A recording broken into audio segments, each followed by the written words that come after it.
শীতে আরামদায়ক উষ্ণতা যেমনটা চাই, তেমনি চাই যত্ন।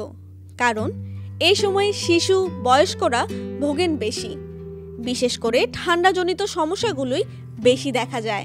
এই শীতে কেমন হতে পারে জীবনধারা, বিশেষজ্ঞদের পরামর্শ তুলে ধরা হলো। শীতে পুষ্টিগুণে ভরপুর শাকসবজি খেতে হবে প্রচুর পরিমাণে, খেতে হবে ফলমূলও।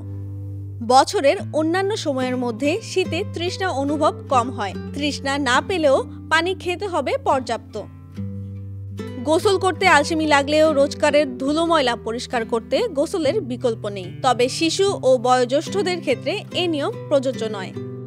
ত্বকের রুক্ষতা মেটাতে আর সুস্থতা বজায় রাখতে নিয়মিত ময়শ্চারাইজার লাগাতে হবে। সূর্যের দেখা মিললে রোদে থাকুন খানিকক্ষণ। রুম হিটার রাখতে পারেন। ঘরের মেঝেতে বিছিয়ে নিতে পারেন শতরঞ্জি। পাশাপাশি শরীর চর্চার অভ্যাস শীতেও অব্যাহত রাখুন। শিশুদের পারতপক্ষে ঠান্ডা হাওয়ায় না নেওয়া, তাদের পরিষ্কার, উষ্ণ ও শুষ্ক স্থানে রাখুন। নবজাতক ও ছোট শিশুর মাথা ঢেকে রাখা খুবই গুরুত্বপূর্ণ। খেয়াল রাখুন শিশু ঘেমে যাচ্ছে কিনা, ঘেমে গেলে সঙ্গে সঙ্গে মুছে দিন।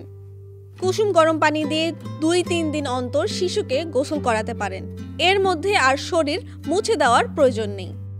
যদি ঠান্ডা কাশি হয় তাহলে ঘরোয়া চিকিৎসা নিতে পারেন, উষ্ণ পানীয়, তুলসী, মধু, লেবু বা বাসক পাতার রস দিয়ে। তবে গলা ব্যথা হলে গড়গড়া গার্গল করবেন না। মৌসুমী রোগবালাইয়ের উপসর্গ সপ্তাহখানেকের মধ্যে উপশম হয়ে যায়। না হলে চিকিৎসকের শরণাপন্ন হন। চিকিৎসকের পরামর্শ ছাড়া অ্যান্টিবায়োটিক গ্রহণ করবেন না। আর একবার অ্যান্টিবায়োটিক শুরু করলে কোর্স শেষ করতে হবে।